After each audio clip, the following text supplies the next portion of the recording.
the first step would be to go to cbmt.org, and that's the website for our national certification agency, the Certification Board for Music Therapists.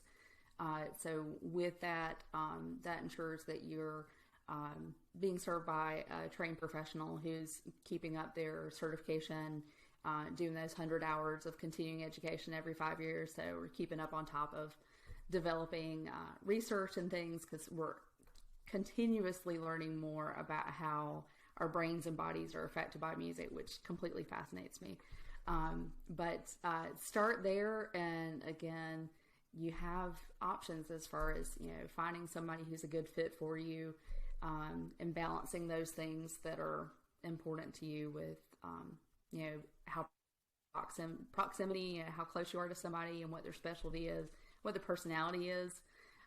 Just like with seeing a talk therapist, like maybe you've been to a talk therapist that you've seen before, and it's like, this just isn't a match. And then maybe you get somebody who's like, yes, you're my people. Like, I can totally relate to you.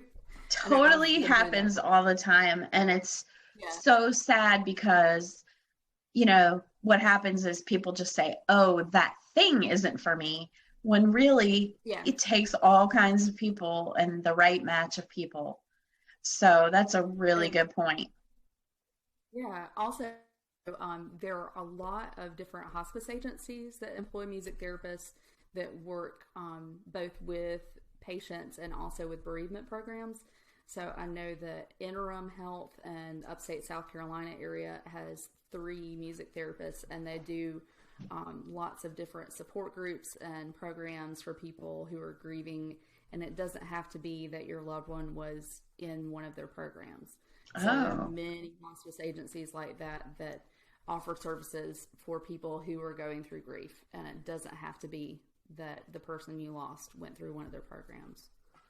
Do you find like you have a specialty area that you tend to lean towards, or are you just kind of multifaceted?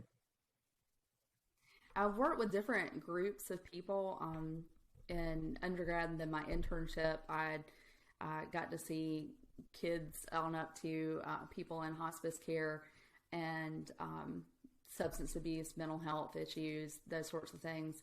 And then, during my internship, I just really loved serving people with dementia. So I spent the last about 10 years as a professional, mostly focusing on that population.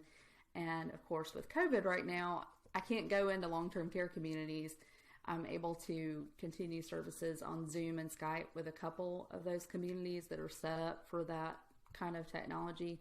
But I started earlier this year with everything going on and my stress level and my, depression creeping back in, focusing more on the mental health side of things and overall things that we can do with stress management and managing anxiety and connecting with other people, and knowing ourselves a little bit better through music. So I've been shifting gears into that direction and trying to share and empower ways that everybody can use music for good in your own life,